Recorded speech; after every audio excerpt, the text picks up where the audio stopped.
ደስ ነው የሚለኝ። ቅድስትዬን እኮ እወዳታለሁ። እንደውም ከውጭ ሀገር ስትመጪ እናቴ ብለሽ ትጠሪኛለሽ። ቤት ምን ልትሰሪ ነው የሄድሽው? እኔ እንደ ጋማ ከብት አዘዝሽ ነው የምትሄጂው?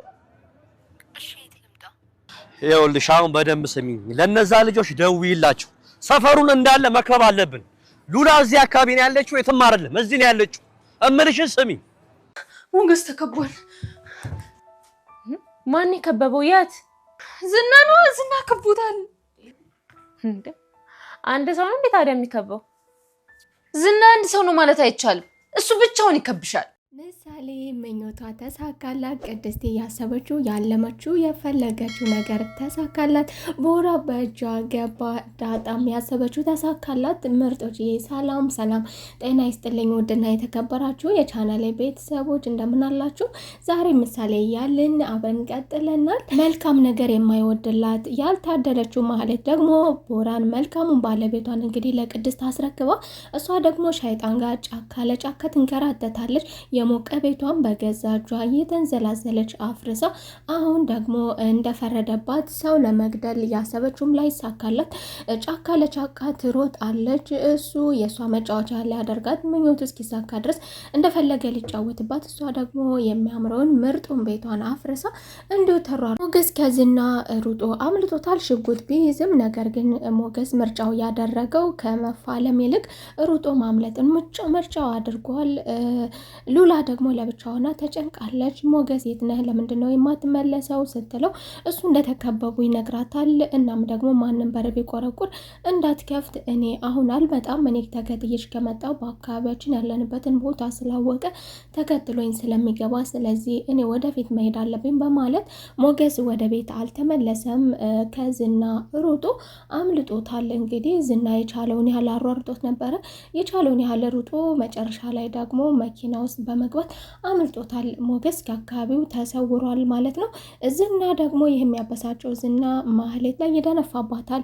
ማህሌትም በቃ ከዚሁ እስከ መቼ ነው መሸኮ ወደ ቤታችን እንሄድ ብትለውም ጥፊና እርግጫ ሊከተላት ነበረ። ዝም በይ አንቺ የማትረቢ አሁን ዝም በይ ብቻ። እንግዲህ ዝና ደግሞ እኔ ሉላን ሳላገኝ ሉላን ካየኋት 15 ቀን ሆኖኛል።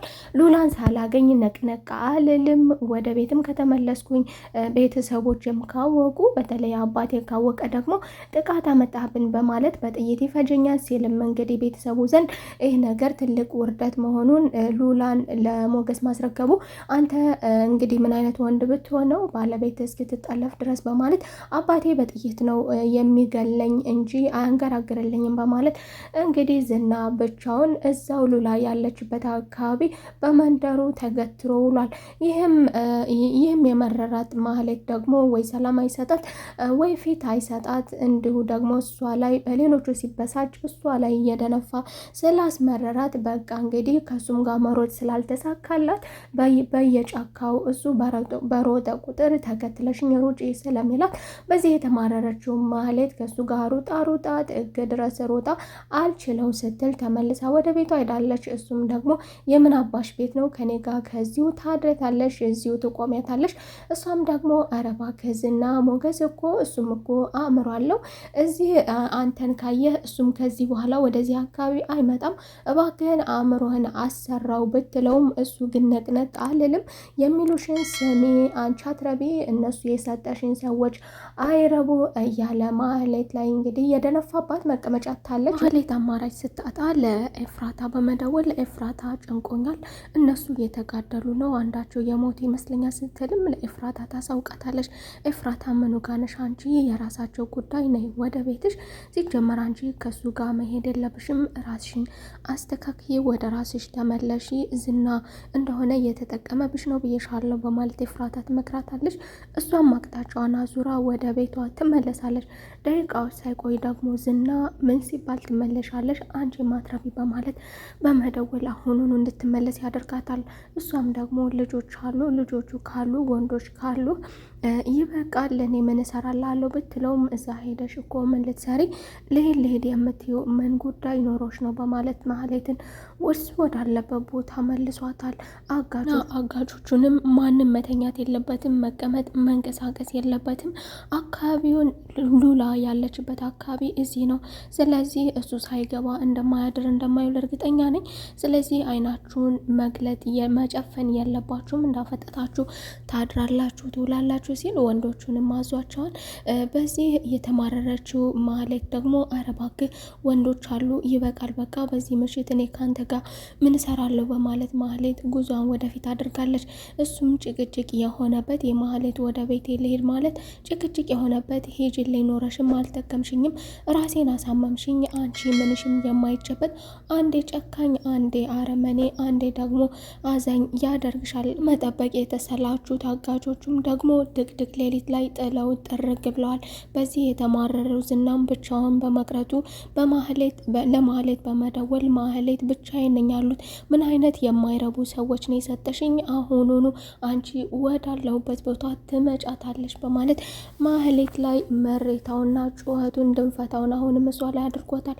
እሷም ደግሞ እኔ በዚህ ድቅድቅ ጨለማ በጭራሽ ልመጣ አልችልም፣ አልመጣም ስትለውም ትመጫታለሽ እሷ ላይ እሱ የተናደደበትን ነገር አሁን ላይ ማህሌት ላይ ይወጣባታል። ዛሬ ትምህርት ቤት መምህራችን የቤት ስራ ሰጥታኛለች በማለት ለዳጣ ጥያቄ ጠይቃታለች። ጥያቄውንም ዳጣ ደግሞ ይህንን አባትሽ ይመልስልሻል በማለት ወደ እሱ ጠቁማታለች። ምሳሌም ቅድስትና ቡራ ተቀምጠው አንድ ክፍል ቅድስቴ ገብታ የማታውቀውን ከብሩክ ክፍል ገብታ አብረው ተቀምጠው እያወሩ ብሩክ የፍቅር ጥያቄ አቅርቦላታል። እሷም የፍቅር ጥያቄውን እየተቀበለች እና እሱም የፍቅረኛ አለኝ የምወደው ልጅ አለኝ ብለሽን ነበር ከዚህ በፊት ሲላል እሷም የለም በማለት ስለዚህ መስማማቷን ለሱ ገልጻለታለች። በዚህ ሁኔታ ላይ እያሉ ምሳሌ በመምጣት አስደንግጣቸዋለች። ምሳሌ ግራ በመጋባት የልጅ ነገር እዚህ ምን ትሰሪያለሽ? ክፍልሽ እኮ ይህ አይደለም በማለት ቅድስቴን አስደንግጣታለች። በዚህ የተደናገጡትም ሁለታቸውም አኩነተነታቸው ቁጭ ብድግ አደረጋቸው። አስከትላም እሷ የመጣሁት አሁን ጥያቄ ልጠይቃችሁ ነው በማለት ጥያቄዋን ጠይቃ ተመልሳ ውጥት ብላለች። ሞገስ ለዳጣ በመደወል ጓደኛውን ብሩክን ማየት እንደሚፈልግና ነገ በጧት ተነስቶ ከብሩክ ጋር እንደሚገናኝ ይቅርታ እንዳደረገለትና ሊያየው እንደሚፈልግ ሁላቸውንም ሊያቸው እንደሚፈልግና አካባቢው ሉላ ያለችበት አካባቢ ስለተከበበ ስለዚህ ከከተማ ልንወጣ ነው መውጣት ስላለብን ነገር ግን ከመሄዳችን በፊት ሁላችሁንም ማግኘት አለብኝ በማለት ይቅርታም እንዳደረገለት ከጓደኛው ጋር እናም ደግሞ ሁኔታዎቹ ወደ አላስፈላጊ አቅጣጫ እያመሩ ስለሆነ በቃ ለክፉም ለደጉም ጓደኛዬን ሁላችሁንም ማግኘት አለብኝ በማለት ሞገስ ይቅርታ እንዳደረገለት ለጓደኛው ለብሩክ ለዳጣ ደውሎ አሳውቋታል። በዚህም የተደሰተችው ደስታ የብሩክን አጫውታ ብድግ ስትል ወደ ክላስ መሄድ አለብኝ ከዚህ በላይ መቆየት የለብኝም በማለት ብድግ ስትል ብሩክ መሄድ የለብሽም ቆይ እዚሁ ተቀመጪ በማለት እንግዲህ አዲስ ፍቅር ከክላሴ እንዳትወጪ አብረሽን ተቀመጪ እንዳትንቀሳቀሽ በማለት ፍቅር ውስጥ እንደገባ እና ደግሞ እንደሚወዳት ለሷም ገልጾ ከክፍል አይደለም ወደ ክፍለ ሀገር ወደ ሀገሯ መሄድና ከክፍሉም እንዳትወጣ ነግሯታን እባክሽን ከኔ ጋር ቆይ በማለት የፍቅር ጥያቄውን ዝናው በደረቅ ሌሊት በመደወል ማህሌት ከተኛችበት ተነስታ ወደ እሱ እንድትሄድ እሷ በፍቅር ወደ እኔ ይመጣልኛል ስትል እሱ ደግሞ በዚህ መልኩ ልክ የፍቅር ያህል አሁን ታስፈልጊኛለሽ አጠገቤ እንድትመጭ ፈልጋለሁ ማንም የለም አንድ መሸፈን ያለብሽ ቦታ አለ እንግዲህ ይሄ ሰውዬ በወንጀል ውስጥ ማንኛውንም ወንጀል ሲያደርግ እንግዲህ አጋሩ እንድትሆንና ያለሷ ደምስሩ እንደማይንቀሳቀስ እያሳወቀ ነው ፍቅራቸውን ይጨምርላቸው ብለናል እኛም ዳጣ ለምሳሌ ግን እኔ አባትሽ ብሩክ ምኑም እያማረኝ አይደለም ስትላት እሷ ደግሞ ምን ሆነሻል ምኑ ነው ያላማረሽ እኔ ሳስበውና ስገምት የሆነ ነገር እየተሰማኝ ነው ቅድስቴን እናትሽ የሚያደርጋት ይመስለኛልና ምን ይመስልሻል በማለት ዳጣ የምሳሌን ስሜት ለማወቅ ይህንን ጥያቄ ለምሳሌ ታቀርብላታለች። ምሳሌም ደግሞ ታውቂያለሽ እኔ እኮ ቅድስቴን በጣም እወዳታለሁ ቅድስትዬ እናቴ ብትሆን በጣም ነው ደስ የሚለኝ እወዳታለሁ። ስለዚህ እናቴ ቢያደርግልኝ ደስ ይለኛል በማለት መልካም ምኞቷንና የምትመኘው የምትወደው ነገር መሆኑን ለዳጣ ትገልጽላታለች። እንዲሁም ደግሞ ትምህርት ቤት ውስጥ እናት ስለሌለኝ ስለሚያበሽቁኝ እሷ እናቴ ብትሆን እናቴ እንደሆነች ነግራቸዋለሁ። ይሄንን አድርጋልኝ እያልኩኝ እኔም በዝርዝር እና በኩራት ስለሷ አወራለሁ በማለት ትምህርት ቤት እንግዲህ እሷ እናት ባለመኖሯ እንደሚያበሽቋት ተናግራለች።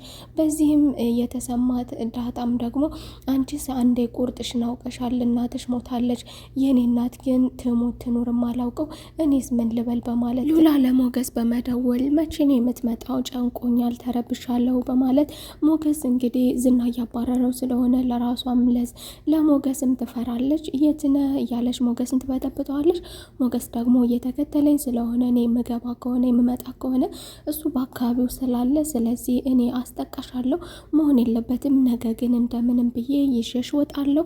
ሉላዬ እኮ ንብንብ ብለሽ የዛሬን ብቻሽን እደሪ በማለት እሱ ሆቴል እንደያዘና እሱ ወደዛ ክላስ መሄድ እንደማይችል እሱ ወደ እሷ ከሄደ ተከትሎት እንደሚገባና እሷ ችግር ውስጥ እንደምትወድ ችግር ውስጥ አብረው እንደሚወድቁ ነግሯት እንግዲህ እሷ መቀበል ባትፈልግም እሱ ደግሞ ከብዙ ልመና በኋላ እባክሽን ሉላዬ ነገ እንደምንም ብዬ መጥቼ ይዤሽ እወጣለሁ፣ ለዛሬ ግን አጉል ወቅት ስለሆነ ዝም ብለሽ ተኮናንበሽ በማለት ሉላን ለምኖ እንደምንም አሳምኗታል።